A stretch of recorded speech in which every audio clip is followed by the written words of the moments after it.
大雨啊！好大雨啊！今日動物橫丁嗰度都係落雨啊！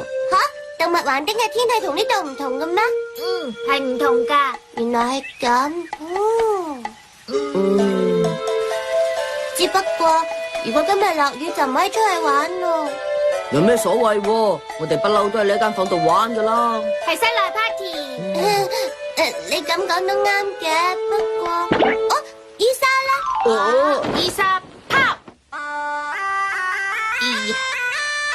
伊莎你喺度做咩啊？我喺度晾緊床單，點解張床單要晾喺我間房㗎？因為動物橫丁嗰度落緊雨咯。呢樣我都知。我擔心張床單晾喺我屋企會唔乾啊嘛，所以咪攞張床單嚟你度晾乾佢咯，得唔得啊？冇問題。唔該晒你啊！你呢隻熊貓真係零舍勤力嘅。啲嘢洗乾淨，我覺得會舒服啲噶。咁你聽日都同小二洗埋張床單佢呀。OK。好啦，不如諗下喺間房度可以做乜嘢啊？你哋想玩咩啊？動物橫丁，玩啤牌。啤牌我哋以前都玩過啦，仲搞到亂晒龍添啊！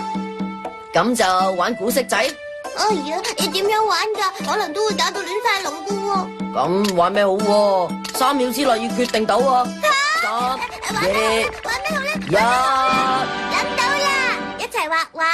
好啊，好啊。好啦，既然小美想畫畫，就一齊畫啦。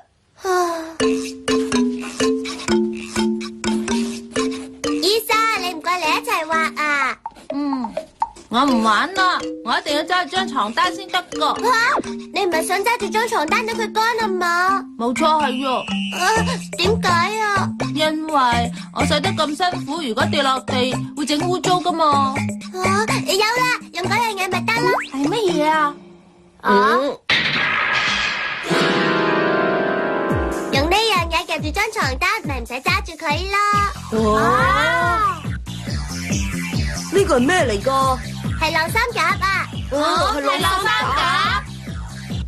唔通動物橫丁冇呢樣嘢㗎？冇啊！呢啲晾衫夾真係好方便啊！係大發明啊！好啦，我哋就拎佢動物橫丁俾其他動物睇下啦。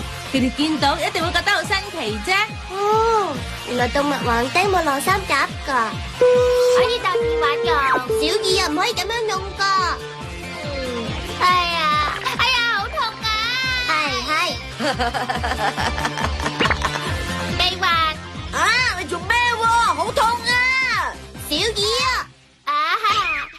好痛啊！咁喺動物橫丁嗰度，啲人要揸住啲衫一直等到乾為止咯喎。冇錯係啊。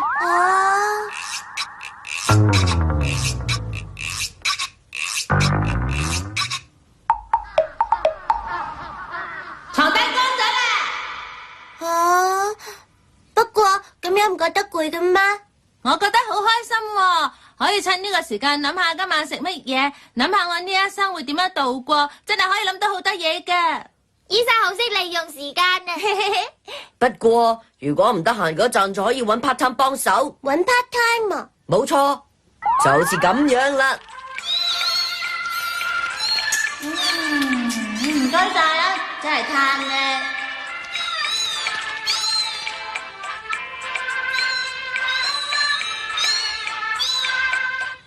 呢啲 part time 好多人爭住做噶。不過咁樣做，山明先生，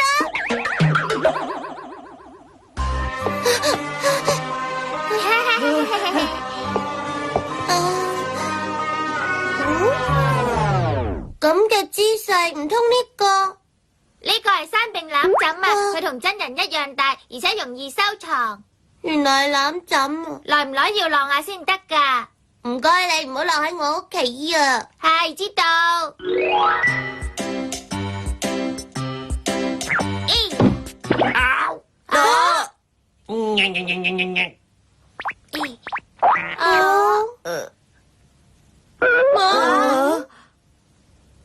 會唔會係？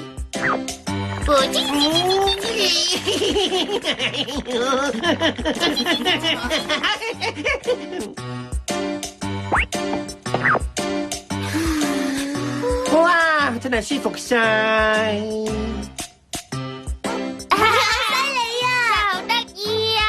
我哋不如咁咯，就同山餅先生玩下。嘟嘟嘟嘟，我猜。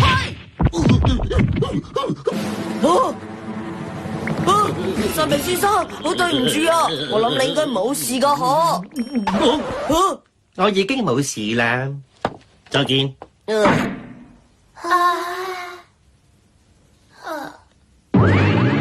都話我冇事啦。乾咗啦，大家過嚟幫手啊！好重啊，好重啊！哎呀！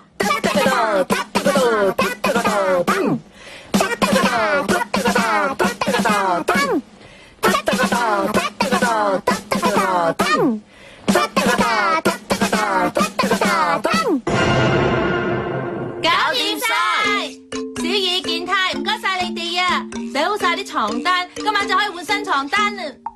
好消息啊！第日幫翻我㗎。請問頭先嘅係我哋一向收床單嘅方法。喺動物橫丁度，你哋咁多人一齊收衫㗎？係啊，頭先嘅動物橫丁最流行嘅方法啦。係啊，咁樣大家就可以慳翻啲力，唔使咁辛苦，仲好有效率添啊！哦，喺動物橫丁嗰度洗衫，原來咁麻煩㗎喎。小美啊，好多謝你呢個晾衫夾啊！呢個夾真係好有用啊！唔使客氣。發明呢個晾衫夾嘅人真係偉大啊！咁又係啊！以前冇晾衫夾嘅時候，唔知點樣晾衫嘅咧。最初諗到呢樣嘢嘅人真係聰明啊！小二都要有大發明。咁諗都唔錯喎。係啊，我都想發明啲嘢。做到發明家，分分鐘會成為億萬富翁噶。我見到呢個咁有用嘅發明，都想發明件有用嘅嘢啊！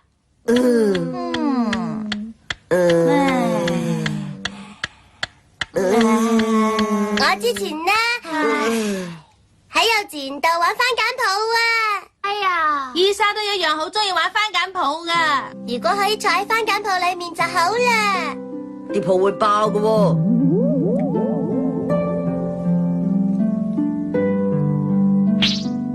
於是我就喺度諗，希望做到啲唔爆嘅番梘泡出嚟咯。小二都想試下。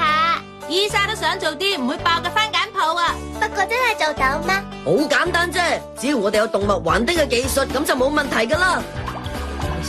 個店長啊，得唔得嘅？嗱，睇下，飲筒就應該放喺呢度。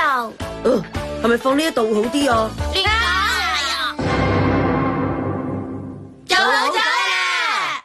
佢就叫做唔會爆破番梘泡製造機。個名都幾好聽哦。我哋試下佢啦。好啊，試下佢啊！等我嚟啦。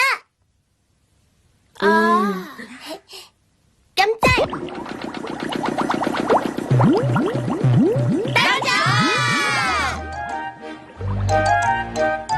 好靚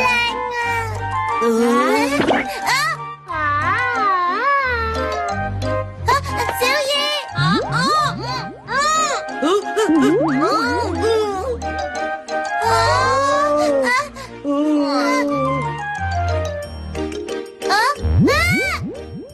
咁嘅？哎呀！成功啦！我爆到啊！係個大發明啊！係一個唔會爆嘅番梘泡大發明啊！好嘢！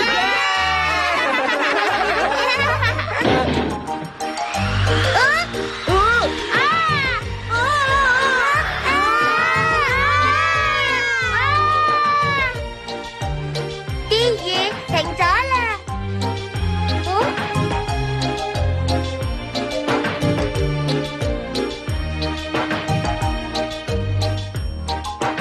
我係第一次喺番梘泡入面睇彩虹咋。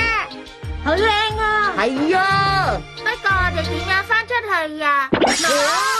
成世喺番梘泡裏邊都唔錯嘅。我要出嚟啊！我要翻屋企啊！